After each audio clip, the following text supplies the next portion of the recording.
하나님의 말씀 보겠습니다. 사무엘상 1장입니다. 9절에서 18절까지 말씀 한 절씩 교독하겠습니다. 그들이 실로에서 먹고 마신 후에 한나가 일어나니 그때에 제사장 엘리는 여호와의 전 문설주 곁 의자에 앉아 있었더라.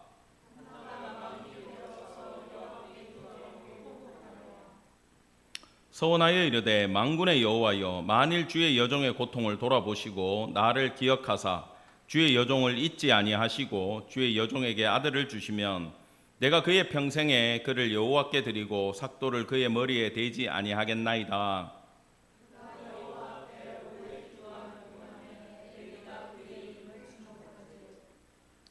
한나가 속으로 말하며 입술만 움직이고 음성은 들리지 아니하므로 엘리는 그가 취한 줄로 생각한지라.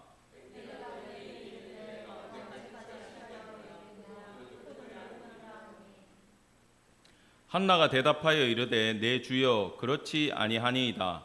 나는 마음이 슬픈 여자라 포도주나 독주를 마신 것이 아니요 여호와 앞에 내 심정을 통한 것뿐이오니.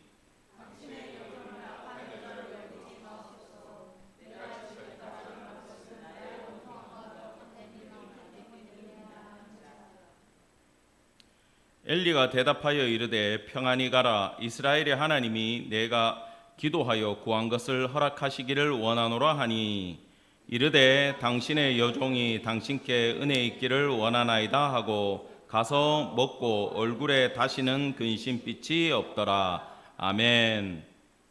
오늘 말씀의 제목은 고통을 통해 역사하시는 하나님입니다. 이제 룻기가 끝나고 드디어 사무엘상 1장에 들어왔습니다. 근데 말씀의 제목이 특이하지요. 고통을 통해 역사하신다. 이 하나님의 스타일이라고 할까요? 그 부분에 대해서 오늘 말씀을 전하도록 하겠습니다. 룻기와 사무엘상, 사실 사무엘서에 보면 왕을 세우잖아요. 사울이라는 왕을 세우고 두 번째로 다윗이 세워집니다. 그러면 사무엘상은 왕정시대라고 봐야 되잖아요. 그런데 사울 왕까지도 그 마음이 사사시대 사람들하고 똑같아요. 자기 소견에 옳은 대로 행합니다. 그래서 사실은 이 사무엘상은 사사시대에 속한 마인드를 그대로 가지고 있다라고 생각하시면 돼요. 이 사사시대다 이러면은 보통 350년인데 특징이 뭐다? 여호와께서 사람들의 왕이 되지 못하고 각자 자기 자신이 자기의 왕이 되어 자기 뜻대로 마음대로 행하던 시대를 사사시대라고 얘기를 했어요. 우리가 4주 동안 룻기를 보았듯이 나오미의 기도와 또 이들의 신앙 고백을 통해서 하나님은 다 받으시고 하나님의 나라를 만들어 가셨어요. 구속사를 이루어 갔다라는 겁니다. 그래서 이런 사람들의 기도와 신앙 고백 가운데 예수 그리스도가 오는 다윗 왕의 족보를 만들어 가셨어요. 그래서 이 기도하는 사람, 신앙 고백을 하는 사람을 통해서 하나님은 먼저 다윗 왕의 족보를 만드셨어요. 그리고 사무엘상에서 사무엘이란 사람은 어떤 사람이냐? 우리가 그에 대해서 오늘부터 공부를 할 텐데 그는 한번 따라해 볼까요? 다윗의 영적인 아버지. 영적인 아버지가 되어 하나님이 왕 되신 나라를 세워 나갈 때 그 기초를 만든 사람이 사무엘이다라고 생각하면 됩니다. 그는 사사요, 선지자요, 제사장이었어요. 좋은 직분 세 개를 다 하고 있어요. 우리가 예수님을 뭐라고 얘기하냐 하면 왕이요, 제사장이요, 선지자의 사역을 하셨다. 지금 왕이 없으니까 사무엘을 삼손 이후에 마지막 사사로 보기도 합니다. 그래서 사사였고 재판도 했잖아요. 선지자로서 하나님의 말씀을 받아서 전해줬고 레위인이니까 제사도 집례를 했었어요. 그 사람이 바로 사무엘이다. 그런데 그 사무엘은 어떻게 이 땅에 오게 되었는지를 우리는 보는 눈이 있어야 된다는 거예요. 그래서 사실 이 사무엘상 앞에 주인공은 아직 사무엘이 안 태어났으니까 그의 어머니 한나라고 보시면 됩니다. 그런데 하나님은 한나를 그냥 세워주지 않아요. 엄청난 고통을 줍니다. 하나님이 그 태를 막아가지고 임신을 못하게 하셨어요. 아이를 못 낳게 하셨어요. 왜 하나님이 그런 고통을 한나의 삶에 허락하셨을까? 많은 이유들이 있지만 제일 중요한 오늘 포인트는 뭐냐? 따라합시다. 기도하게 하셨다. 예, 고통을 통해서 하나님은 기도하게 하시는데 이 기도를 받으시면서 하나님이 우리가 하는 기도와 비교 안 되는 역사를 일으킨다라는 거예요. 여러분, 다니엘서를 제가 목요 성경 공부 때 강해를 하고 있지만 여러분 보고 꼭 같이 공부하자는 이유가 뭐냐 하면은 다니엘이요, 우리 7장부터 예언이 나온다 그랬잖아요. 왜 예언을 받게 됐냐 하면 하루에 3번씩 시간을 정해놓고 다니엘은 하나님 앞에 간절히 기도를 드렸어요. 아침, 점심, 저녁으로. 무슨 기도를 했을까요? 이제 다니엘이 나이가 70이 다 됐어요. 얼마 살지 몰라. 10살 때 붙들려 와가지고 하나님이 70년이 차면은 에레미야 선지자를 통해서 본국으로 귀환한다 그랬는데 나라는 다 무너져 있고 백성들의 마음은 다 흩어져 있고 여러분 아예 안주하고 그 지역에 살아버렸다라는 거예요. 나중에 에스더서에 보면은 포로 귀환을 다 하고 나서도 스룹바벨이 돌아가서 성전도 짓고 느헤미야, 에스라 가서 개혁 운동을 하고 성벽도 만들고 다 해도 페르시아에 사람들이 남아 있었다 안 남아 있었다? 남아 있었잖아요. 돌아가는 사람이 있고 남는 사람들이 있어요. 근데 이때는 그 이전이기 때문에 모두 다 바벨론 제국, 지금은 바벨론 시대입니다.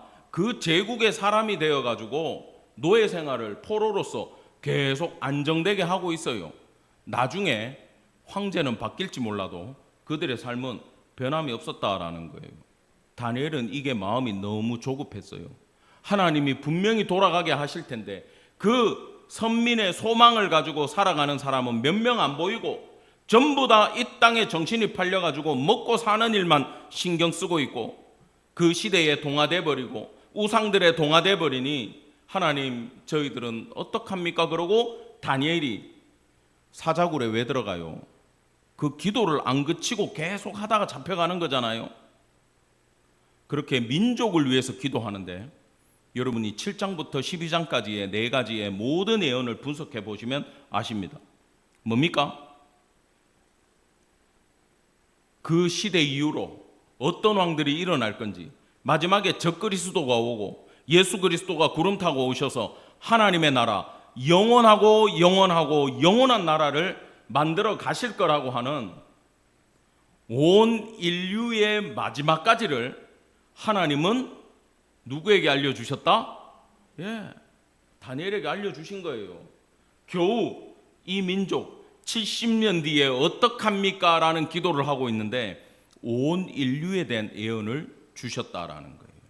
이게 하나님의 스타일입니다. 하나님께서 우리에게 고통을 허락하실 때는 여러분들의 간절한 기도를 기다리시고 하나님이 응답하실 때는 개인적인 문제의 해결뿐만 아니라 시대적인 문제도 기도하는 자들을 통해 이루어 가신다라는 것을 오늘 말씀을 통해 배우기를 간절히 축원합니다. 예, 그래서 한나의 기도를 통해 우리 삶에 기도하게 되는 역사가 일어나기를 간절히 원합니다. 하나님의 역사는요, 기도하지 않으면 출발할 수가 없어요. 여러분, 우리가 룻기를 공부했지만 나오미가 이삭 죽겠다는 며느리를 그 생소한 며느리한테는 외국 아닙니까? 보내놓고 뭐 했다 그랬어요? 기도했다 그랬잖아요. 하나님 어떡합니까? 우리 며느리 어떡합니까? 제가 아무것도 모릅니다. 말도 잘 안 통합니다. 하나님 어떡합니까? 근데 우연히 누구의 밭으로 이끌어요? 예, 보아스의 밭으로 이끄시잖아. 그리고 보아스를 통해 가지고 그 사람을 만날 때 1순위를 만나 가지고 배제시킬 때 하나님이 어떻게 하셨어요? 마침 그래서 기도하는 자들의 인생에 우연과 마침 그런데 보라 이렇게 나타나지만 궁극적으로 뒤에서 이끄시는 분은 누구다? 하나님이셨다.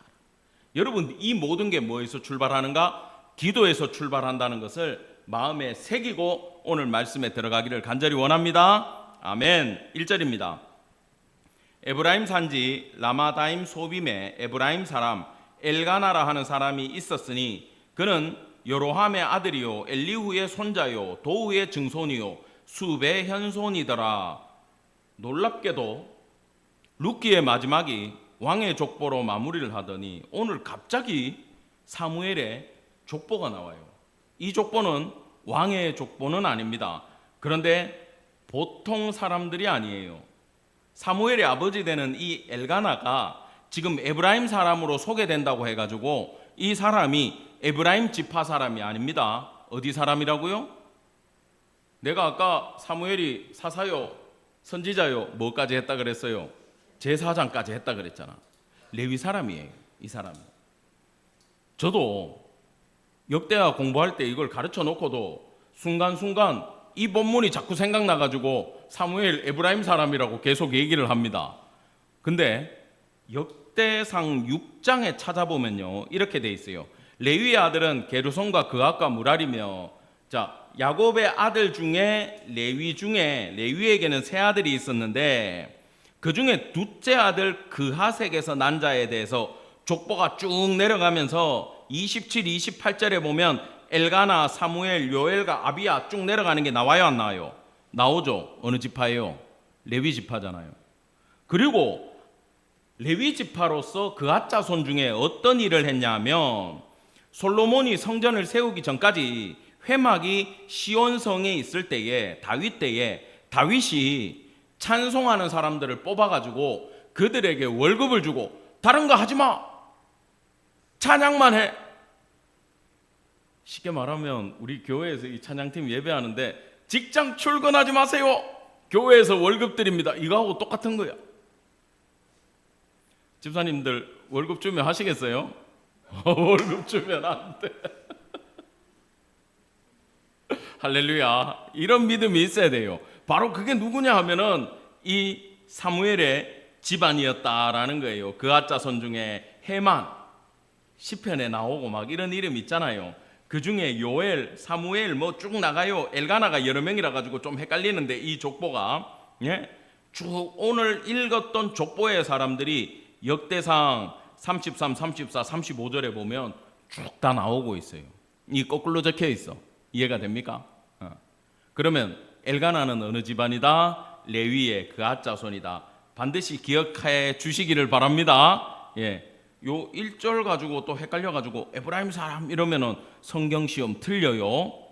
레위 지파 사람입니다. 2절입니다. 여기 또 첩이 있는데 우리가 사사기 끝에도 레위인의 첩 사건이 있었고, 그죠? 한 레위인의 타락으로 단 지파가 역사에서 사라져 버리고 그 레위인은 누구 집안? 모세 집안이라 그랬잖아. 심각하게 지금 이 마지막 때에 레위인들이 타락하고 있는데 그 부분을 한번 보겠습니다. 그에게 두 아내가 있었으니 한 사람의 이름은 한나요, 한 사람의 이름은 브닌나라. 브닌나는 원문에 보면 자식들이 있었는데 이게 아들들과 그 딸들 이렇게 돼 있어요. 그럼 아들이 최소한 몇 명 이상?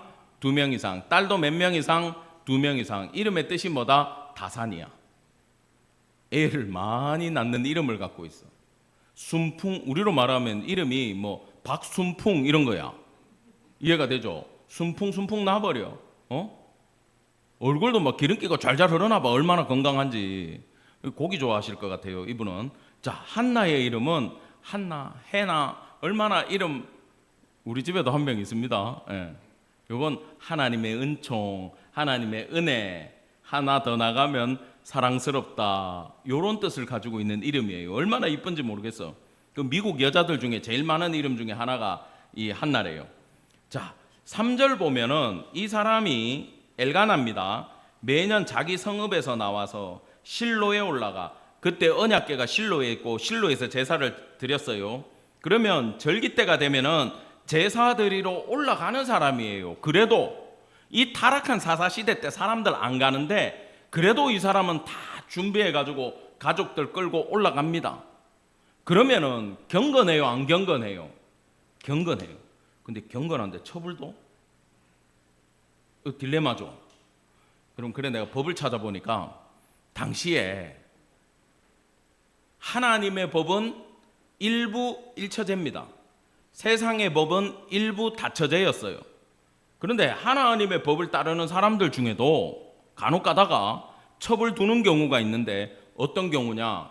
본처가 아이를 못 낳을 때 첩을 두는 거에 대해서 아무런 문제는 없었다고 합니다. 그래도 안 두고 그죠? 기도를 하면 얼마나 좋았을까? 엘가나가 엎드렸어야 돼. 근데 마음이 급하니까 일단 첩을 뒀어요. 해가지고 올라갔는데 그때 엘리의 두 아들 누구? 홈니와 비느하스. 여기도 레위인이고 아론 계열이에요. 아론의 막내 아들 이다말 계열 사람들인데 제사장을 하고 있었어요. 이 사람들이 얼마나 문제 있는지는 다음에 우리가 따로 공부를 하게 됩니다. 그러니까 중앙에 있는 그 종교계 총회는 엉망진창이에요 지금. 그리고 오히려 경건한 사람은 시골에 좌천돼 가지고 겨우 절기 때나 올라가는 사람으로 시대가 타락했다 이렇게 생각하시면 됩니다. 그런데 하나님은 누구를 선택하셨다? 에브라임 지파에 내려가 있는 엘가나의 집안을 첩이 있음에도 불구하고 하나님은 그 집을 선택하셨다라는 거예요. 이 부분을 잘 생각해야 돼요. 엘가나가 온전한 게 아니라 사람들이 온전한 게 아니다라는 것도 이쯤 되면은 여러분 정도 수준 되면은 생각하고 말씀을 보셔야 됩니다. 자, 근데 여기서 만군의 여호와 아까 여기 보면은 그 3절에 보면 만군의 여호와께 예배하며 제사를 드렸는데 이렇게 돼 있죠. 이 만군의 여호와가 처음 등장해요. 지금 짠하고 등장해서 이제 계속 나옵니다. 누가 이걸 많이 썼냐 하면 다윗이 엄청나게 만군의 여호와를 찾아요. 근데 그게 사무엘에서 시작이 돼요. 한나한테서 출발을 해요. 그리고 선지자들 이사야, 예레미야, 학개, 스가랴, 말라기 막 여기 가면은 만군의 여호와가 막 나와요. 여러분 만군이라는 뜻은요 모든 군대의 지휘자가 된다라는 뜻이에요. 총사령관 되는 하나님이에요. 그러면 군대 사령관은 뭐 하십니까? 전쟁하시겠죠. 싸우시겠죠. 악을 부수겠죠. 죄악된 세력을 심판하시겠죠. 그 하나님으로 지금부터 성경에 등장한다. 여호와 체바오트 이렇게 부릅니다. 이것을 딱 우리는 머릿속에 기억하고 가야 된다라는 거예요. 자, 첫 번째 이 한나에 대해서 우리가 살펴볼 건데 남편은 엘가나고요. 경건한 사람인데 첩을 뒀다 그랬어요. 근데 이 엘가나가요. 한나를 극진히 사랑했습니다. 극진히 사랑했어요. 정말 뒤에 보겠지만 너무너무 사랑했어. 근데 한나는 남편 사랑에만 만족하지 않았어요. 거기서 끝을 못 봐요. 이 사람은 그 특징이 있어요. 보통 내가 애가 없고 서러워도 남편이 나한테 엄청 잘해주면은 대부분의 여자들은 거기에 만족하고 삽니다. 근데 한나는 거기에 만족하지 않았어요. 하나님의 사랑을 갈구하고 찾았었다라는 겁니다. 그 배경이 드러납니다. 엘가나가 제사 드리는 날에 제물의 봉깃을 그 아내 브닌나와 그의 모든 자녀에게 주고 한나에게는 갑절을 주니 이는 그를 사랑함이라. 갑절을 줄 만큼 사랑했어. 그러면 제물이 이제 이만큼 여호와께 불태워서 드릴 거 드리고 고기 기름 태울 거 콩팥 드리고 나머지 고기 중에서 뭐 오른쪽 넓적다리 떼가지고 제사장 거 드리고 남는 거 모두 둘러 앉아가지고 함께 먹고 나눕니다. 제물을. 근데 그때 브닌나에게 이만큼 준다 그러면 한나에게 더블로 줬다라는 뜻이잖아요. 근데 양적으로도 2배지만 질도 2배였어요. 따라합시다. 더 가치 있는 것. 여기 갑절이 그런 뜻을 가지고 있어요. 더 가치 있는 것을 한나에게 줄 정도로. 여기는 애들이 많아요. 적어도 지금 4명 이상 된다 그랬잖아. 근데 절반밖에 안 줘. 한나에게 많이 줘. 본처한테. 그러면 애를 못 낳아도 엘가나는 자기 아내 한나를 사랑했어요, 안 사랑했어요? 엄청나게 사랑했다라는 거죠. 근데요, 이게 가슴 아픈 게 이거예요. 4절에 보면 브닌나가 지금 한나보다 먼저 나왔어요. 브닌나는 4절에 나오고 한나는 5절에 나오죠.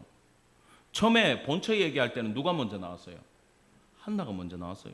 결혼은 한나하고 먼저 했는데 애는 브닌나가 먼저 났어. 지금부터 이 집안의 서열은 바뀌어 있다라는 걸 딱 캐치를 하셔야 돼요. 그런데 아무리 남편이 나를 사랑하고 나한테 가치 있는 것을 주고 갑절의 재물을 허락을 한다고 해도 만족되지가 않아요. 왜냐하면 한나는 알아요. 내가 아이를 못 갖는 건 누구 때문이다? 하나님 때문이다는 걸 알기 때문에 여기에 만족하지 않고 하나님 보고 해결해 달라고 나가는 사람이었다라는 거예요. 그래서 한나에게 고통이 많이 찾아올수록 한나는 더욱더 하나님 앞에 뭐 했다? 엎드렸다라는 거예요. 지금 하나님의 의도를 정확하게 파악하는 여자였다라는 거예요. 자, 이 여인이 대단한 게 브닌나와 맞서지 않습니다. 여기 6절에 보면요, 여호와께서 임신을 막았어요. 브닌나는 애가 많아요.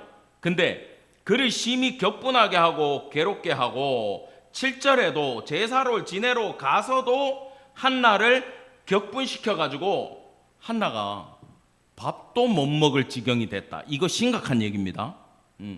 여러분 화나가지고 남편하고 싸워가지고 밥 안 먹어 문 탁 닫고 들어가는 거하고 달라요. 여러분 부부 싸움을 해도 있잖아요. 보면 교회에서 딱 기다리다 보면 이래 부부가 들어올 때 아내 되는 분이 먼저 문을 탁 열고 들어오면서 이 고개가 약간 삐딱해 새초롬하게 해가지고 자리 탁 놓고 앉아있고 남편이 이러고 뒤따라 들어오잖아. 그러면 이 집은 오기 전에 반드시 뭐가 있었다? 부부 싸움이 있은 집이야. 내가 자주 봐요. 교회에서 누구라고 말은 못해. 보면은 봐요. 그럼 나중에 끝나고 얘기를 해요. 오늘 예배 중에 마음이 회복이 됐습니다. 남자들이 그래. 남자들 혼자 회복된 거야. 여자들은 몰라. 이게 심각한 거거든. 이 집도 똑같아. 내가 보면은 자, 아무리 부부 싸움을 해도 교회는 오잖아 지금. 근데 여기 여호와 앞에 올라가 가지고 제사를 지내고, 여러분 번제를 드리고 화목제를 드리고 같이 둘러앉아 가지고 제사장하고 함께 식사를 하고 다른 사람들 초대까지 해가 밥을 먹는 자리는요, 하나님과 관계가 회복되었다. 우리의 모든 문제가 회복되었다. 이제 하나님 안에 들어간다. 샬롬 이러면서 막 기쁨의 음식을 신나게 나눠 먹는 시간이 화목의 시간이에요. 우리 주일 식사가 화목의 식사라 그러잖아요. 기쁘게 막 맛있는 거 해와가지고 먹지 않습니까? 똑같은 얘기야. 근데 거기서 밥을 못 먹을 상태야 지금 한나가. 왜? 의도적으로 둘 다 가만히 있는데 한나 혼자 막 자격지심에 스트레스 받아가지고 저 애들 보면서 저게 내 새끼라 해야 되는데 이래가 스트레스 받아가 밥을 못 먹는 게 아니고 의도적으로 괴롭혔다라는 거예요. 이 문장은 정말 나쁜 여자야.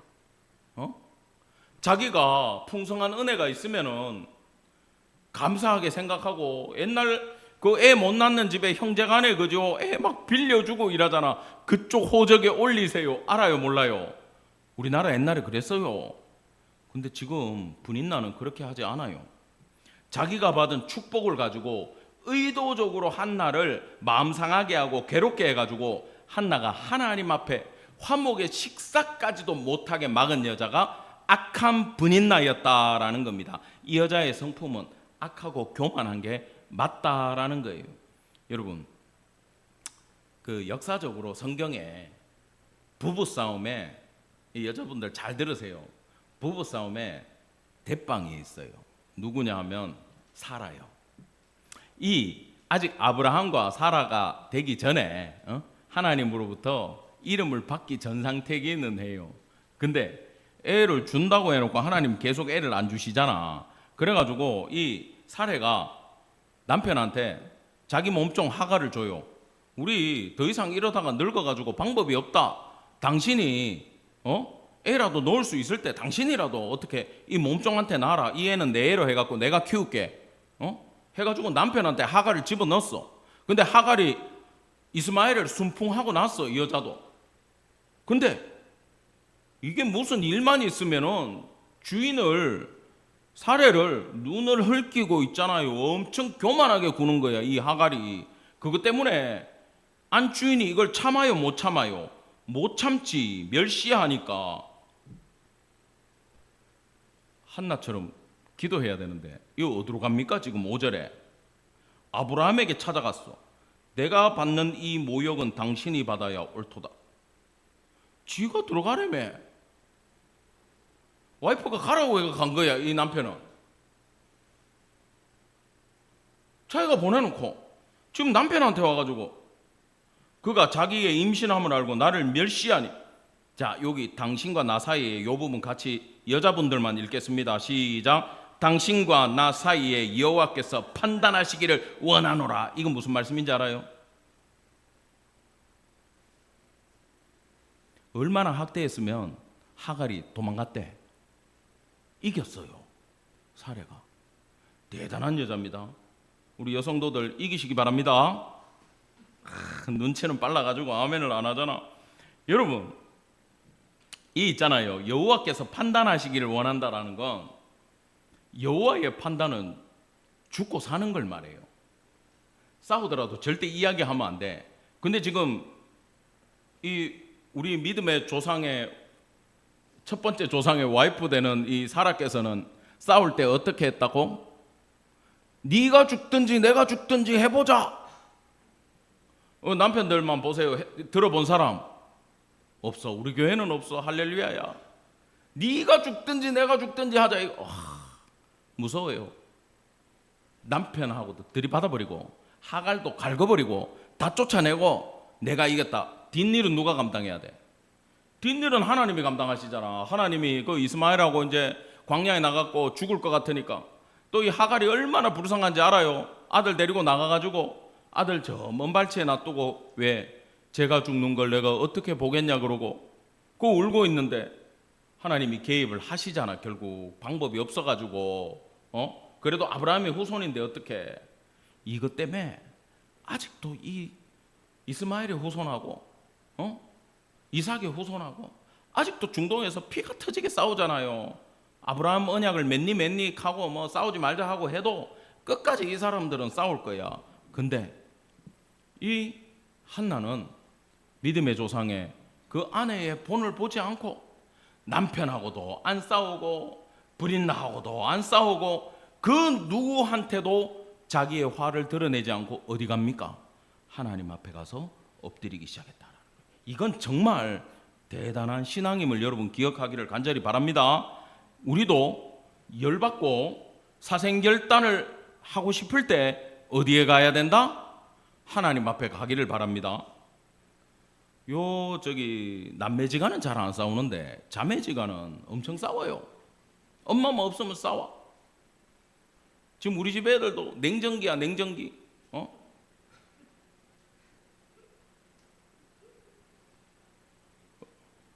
얼마나 싸우는지. 도저히 참을 수 없을 때 엄마한테 전화하지 말고 하나님 앞에 나가기를 간절히 원합니다. 아멘 해야지. 아멘 했어. 이제 기도할 거예요. 기도하는 고통을 통해 역사하시는 하나님을 경험하기 바랍니다. 여기다 대놓고 지금 이름을 말할 수가 없어요. 8절입니다. 그의 남편 엘가나가 그에게 이르되 한나여 어찌하여 울며 어찌하여 먹지 아니하며 어찌하여 그대의 마음이 슬프냐. 내가 그대에게 열아들보다 낫지 아니하냐 하니라. 내가 이거 읽다가 한참 웃었어. 싸움 나가지고 있잖아요. 머리 뜯어야 되고 하나님 앞에 지금 상황은 네가 죽든지 내가 죽든지 하자의 상황이거든. 한나가 안 했을 뿐이지. 참고 울고 있는데 가가지고 내가 잘해주잖아. 열아들보다 낫잖아. 낫기는 뭐가 나. 나이 60만 돼도 다 따로 잘 거면서 낫기는 뭐가 나. 밥 먹는 소리도 시끄러울 거라고 지금부터는. 근데 이 남편이 무지한 거예요. 남편도 착해. 경건하기만 하고 순하기만 해. 잘해주면 되는 줄 알아. 좋은 거 챙겨주면은 아내 화가 풀리는 줄 알아. 뭐 생일날 미역국만 끓여주면 끝나나? 원하는 걸 해줘야 돼요. 남편분들 잘 들으세요. 원하는 걸 해줘야 돼요. 이 핀을 잘 맞춰야 돼. 잘못하면 망하는 거야 그냥. 가가지고 남편이 안 원하는데, 아내가 안 원하는데 가가지고 내가 아들보단 낫잖아 이렇게 하면 바로 여호와께서 판단하시기를 원하노라 이렇게 대응해 주시기를 바랍니다. 웃자고 한 얘기고요. 이 여인은 정말 착하고 남편도 착한데 남편이 따라합시다. 눈치가 없다. 한나가 지금 뭐 때문에 괴로워요? 애가 없어갖고 괴롭잖아. 그럼 근본적인 원인이 누구한테 있어? 이 엘가나가 하나님 앞에 있지만 엘가나가 첩을 안 뒀으면 됐잖아. 그러면 한나가 속상할 일도 없고 마음이 편할 거 아니야. 근데 그 애가 뭐라고? 나 보겠다고? 참 할 말이 없어요. 여기서 이렇게 얘기하면 안 돼. 저도 할 말이 없습니다. 정답은 없어. 무조건 혼나는 거야 이거는. 뭔 얘기를 해도 엘가나는 혼나게 돼 있어. 자, 한나가 드디어 하나님의 뜻대로 고통 가운데 성전에 찾아갑니다. 가서 여호와께 기도하고 통곡하며 15절에도 이렇게 나와요. 엘리가 막 뭐라 그러니까 내가 술 취한 게 아니고요 여호와 앞에 내 심정을 통한 것뿐이오니, 여기 통하다라는 게 붓고 흐르다라는 거예요. 쏟아냈다라는 거예요. 오바이트 하는 거예요. 보미팅이라 그럽니까? 이거 지금 이거야. 이거 안 좋은 거야. 지금 속에 있는 거 지금 다 끄집어낸 거야 이게. 응? 여러분 눈에 먼지가 들어가면 눈물이 막 나오잖아요. 잘못 먹으면 막 올라오잖아요. 이게 똑같은 거예요. 이 속상한 것 때문에 내가 너무 힘들어가지고 하나님 앞에 내 속에 있는 걸 다 끄집어냈습니다. 소리도 못 내고 너무 억울하고 여자로서 너무 부끄럽고 하나님 앞에 너무 간절하니까 말도 못하고 지금 이 심정을 쏟아내고 있는 그런 장면이에요. 그러면서 이 한나가 대단한 게 하나님 앞에 서원 기도를 올려드립니다. 자, 11절은 같이 읽겠습니다. 시작. 서원하여 이르되 만군의 여호와여, 만일 주의 여종의 고통을 돌보시고 나를 기억하사 주의 여종을 잊지 아니하시고 주의 여종에게 아들을 주시면 내가 그의 평생에 그를 여호와께 드리고 삭도를 그의 머리에 대지 아니하겠나이다. 아멘. 여러분 나중에 한나가 이 사무엘을, 우리는 결과를 아니까 이 나시린으로 하나님 앞에 드릴 때 나시린 일정 기간이 있다 그랬잖아요. 바울도 일정 기간 나시린이었다 그럽니다. 근데 이 사무엘은 죽을 때까지 나시린으로 드려요. 이건 무슨 뜻이냐 하면 아들 주시더라도 엘가나와 한나의 아들이 아니라 얘는 오직 하나님의 종으로 완전히 드리겠습니다. 저희들은 이 아이를 양육해서 하나님 앞에 바치고 하나님은 이 아들을 부모의 뜻이 아니라 하나님의 뜻에 맞게 사용하십시오. 지금 하나님은 필요한 아들이 어떤 아들이에요? 이렇게 온전히 드려질 사람이 필요했던 거예요. 그래서 고통 가운데 한나의 기도를 들으시고 한나를 이런 아들을 드리게끔 이끌어가야 되는데, 서원 기도를 시작할 때부터 한나는 지금 하나님의 마음을 안다 모른다 온전히 알고 기도를 하고 있고, 이 기도는요 여러분 너무너무 겸손한 기도였어요. 지금 자기 자신을 가장 극도로 하나님 앞에 엎드리고 낮추고 있어요. 하나님, 나는 아무것도 아닙니다.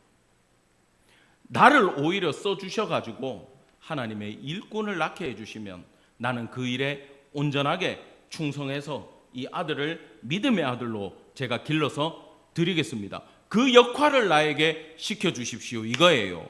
하나님, 내 기도 들어주셔서 내가 이 아들 드릴 테니 아들 꼭 주세요 라고 지금 전문용어로 뭐 합의를 본다거나 내고를 한다거나 쇼부를 보고 있는 장면이 아닙니다. 이건 겸손한 가운데 하나님 앞에 온전히 드리겠다라고 하는 한나의 진심이 그대로 드러난 부분이다라는 거예요. 마지막으로 이 한나는 지금 남편한테도 분노하지 않고 분인나에게도 분노하지 않고 지금 엘리한테도 분노하지 않아요. 엘리는요 완전히 무능한 상태입니다. 그럼에도 불구하고 엘리가 주는 응답을 한나가 믿었는데, 여러분 이 부분은 공부를 잘해야 돼요. 엘리가 지금 어떤 상태인지 우리는 알잖아요. 뒤에 그 서원제 이제 갚겠다고 하나님 앞에 가가지고 막 숫소 드리고 할 때 누가 집 냈겠어? 그 타락한 홈리와 비느하스가 했다고. 근데 한나의 제사를 하나님이 받았어요, 안 받았어요? 받았죠. 이 부분 잘 보셔야 돼요. 9절입니다. 그들이 실로에서 먹고 마신 후에 한나가 일어나서 그때의 제사장 엘리는 여호와의 전 문설주 곁에 앉아 있었더라. 지금 약간 앞으로 돌아갔는데 엘리에 대해서 지금 보는 거예요. 엘리가 지금 성전 곁에, 문설주 곁에 의자에 앉아 있었더라. 여러분 이건 복선이고 계속 나와요. 사장에도 또 나와요. 이 무슨 얘기일까? 엘리는 앉아 있었다. 엘리는 앉아 있었다. 여러분 제사장은 서 있어요, 앉아 있어요? 제사장의 직무는요 다 서서 해요. 지금 제가 앉아서 설교합니까? 서서 설교합니까? 서서 설교해요. 제사장 똑같아. 서서 제사를 지내야 돼. 그런데 엘리는 뭐 하고 있더라? 앉아 있더라. 그러면 제사장은 못 앉나? 그 말이 아니에요. 앉아서 쉬어야죠. 근데 이거 영적인 의미예요. 영적으로 이 사람은 앉아 있었다. 뭡니까? 의자라고 하는 건 이 보좌 왕이 위치고 확정된 신분의 자리입니다. 근데 그 자리를 지금 내팽개치고 앉아서 안주하고 있고 쉬고 있고 관심이 있다 없다? 없었다라는 뜻이에요. 자리만 그냥 지키고 있었다 이 얘기입니다. 근데 한나는 일어나서 가고 엘리는 앉아 있고, 자, 하나님 앞에 기도하러 나갈 거냐? 교회에 와 있더라도 앉아 있을 거냐? 기도 안 하고 쉬고 있을 거냐? 상징하는 바가 있어요. 여러분, 상황이 문제가 아니에요. 어디가 문제가 아니에요. 하나님 앞에 일어나서 기도의 자리로 나가기를 간절히 축원합니다. 아멘.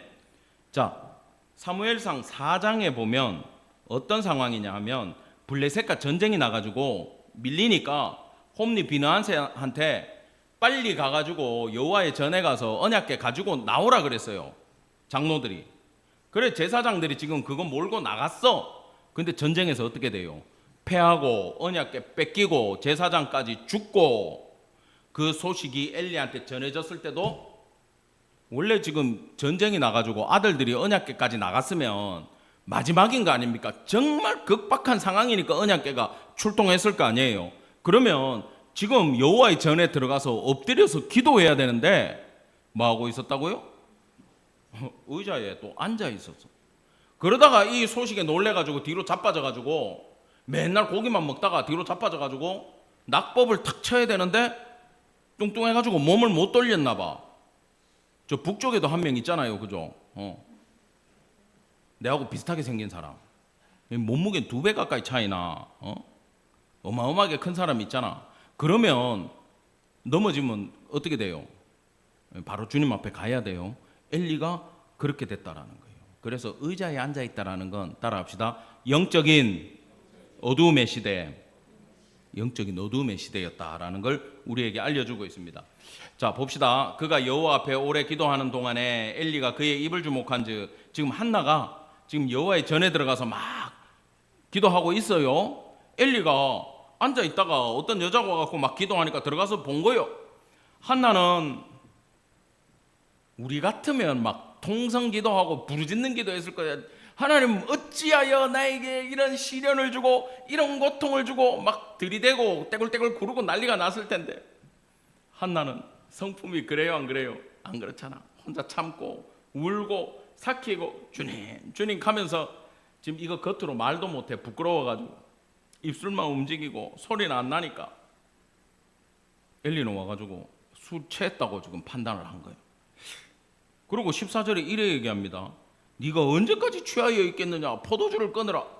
뭔가 딱 찍어가지고 한마디 던졌는데 지금 이게 맞아요? 틀려요? 틀려. 지금 이 여자가 슬픈지 술 취해졌는지 기도하는지 자는지 구별이 돼야 한대. 본인이 술 취한 것 같아. 여러분, 교회에서 이 경우는 저도 봐요, 못 봐요? 절대 못 보죠. 어떤 사람은 술 취해갖고 그리고 있고, 어떤 사람은 막 울고 기도하고 있는 경우는 있어요, 없어요? 없잖아. 이거 포도주 화목 제사 때 포도주 많이 먹어가지고 여자가 와가지고 술 취해가 그러고 있겠어요? 말도 안 되는 얘기죠. 그래서 어떤 분들은 그러더라고.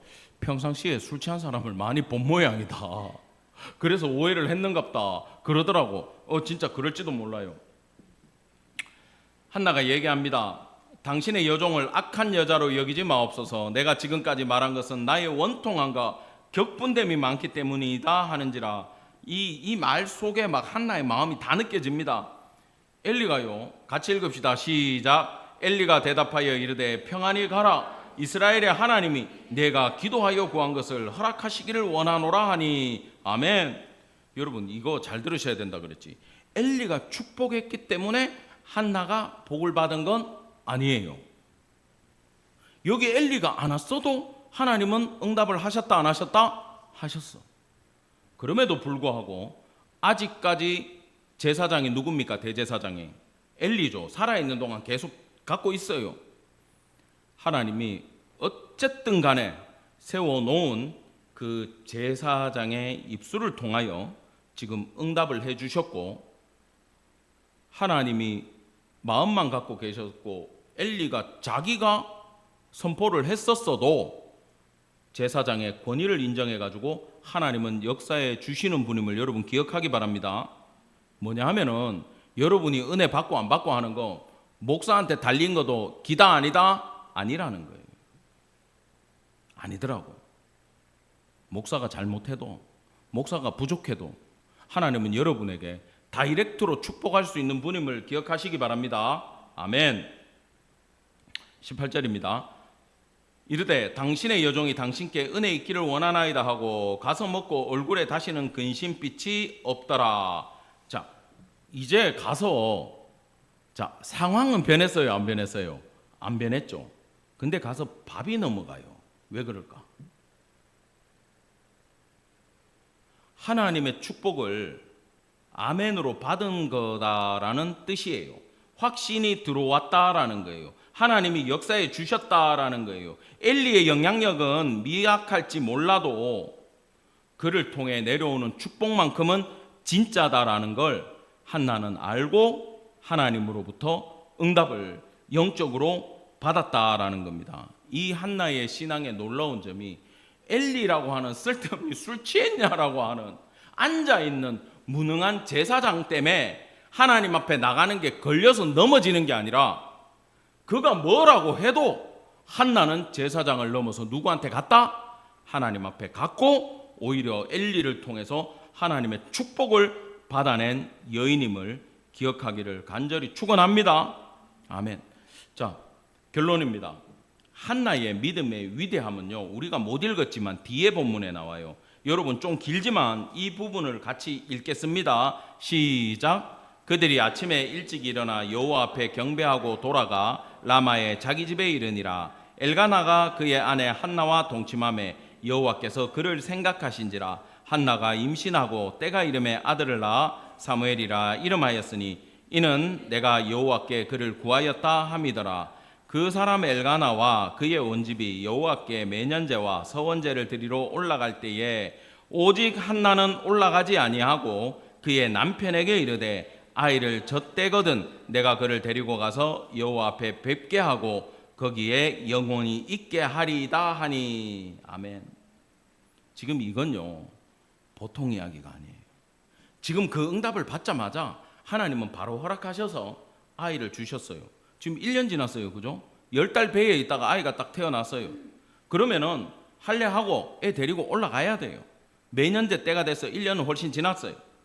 올라가야 되는데, 서원제 갚으러 가야 되는데 지금 한나가 따라간다 안 간다? 안 가는 거예요. 당신 혼자 갔다 오셔. 그럼 당신은 뭐 할 건데? 여기 아이가 젖될 때까지 내가 데리고 있겠습니다라는 거예요. 이건 애를 못 들여서 그러는 게 아니에요. 지금 뭔가 한나는 계획이 있어요. 이분은 보통 사람이 아니에요. 계획이 있어요. 봅시다. 일단 하나님께서 한나에게 고통 주신 이유를 한나는 압니까 모릅니까? 모르죠. 근데 사무엘이 태어났어요. 이 사람은 세례 요한처럼 예수님의 길을 예비하듯이 역사의 새벽을 가지고 올 수 있는 아들이 출생을 했어요. 기도 가운데 이 아이를 향한 놀라운 뜻을 한나는 알게 됐어요. 아이를 베고 있는 동안 알게 됐어요. 한나의 찬양에 가면 다 나옵니다. 그리고 왜 자기에게 고통을 주셨는지도 알게 됐어요. 그리고 이 고통을 통해 한나는 기도하러 나간 것뿐만 아니라 자식을 믿음으로 양육할 어머니로 변화되었음을 여러분 기억하기를 간절히 축원합니다. 간혹가다 성도들 중에 있잖아요. 하나님 앞에 기도하고 신앙생활 열심히 했는데 인생에 어려움이 찾아올 때가 있어요. 정말 신기하게 옆에서 보면 너무 가슴 아파. 하나님 축복하셔야죠. 이거 뭡니까? 싶을 때 실제로는 그 고난을 통해서 하나님이 이루고 싶은 놀라운 축복이 있음을 믿기를 간절히 축원합니다. 처음에 몰라요. 시간이 걸려요. 그리고 기간이 오래 지속될 수도 있어요. 왜? 긴 고통이 오고 그러면 긴 기도가 필요하잖아요. 긴 기도를 통해 가지고 더 큰 은혜, 더 큰 능력을 하나님은 허락하는 분임을 믿기를 간절히 축원합니다. 하나님은요 고통 자체로 끝내는 법이 없어요.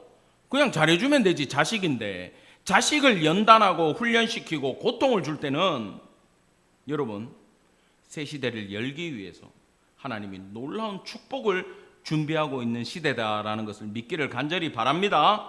아멘.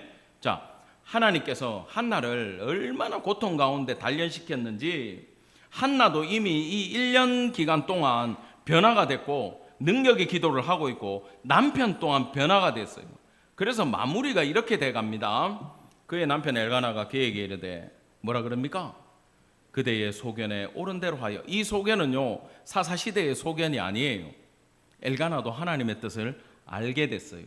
뭐라고 얘기합니까? 젖되기까지 기다렸다가 오직 여호와께서 그의 말씀대로 이루시기를 원하노라 하니라. 지금 자기 아들에 대해서, 아내에 대해서, 아내의 행동에 대해서 태클을 겁니까 안 겁니까? 안 걸고 누구의 뜻만 이루어지기를 원해요. 여호와 만군의 여호와의 뜻이 이루어지기를 남편 또한 기도하고 있다라는 거예요.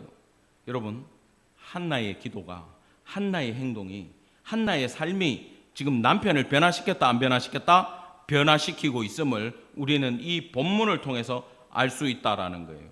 자, 젖을 뗀 후에 그를 데리고 올라갈새 수소 3마리와 밀가루 1에바와 포도주 1가죽 부대를 가지고 실로의 여호와의 집에 나아갔는데 아이가 어리더라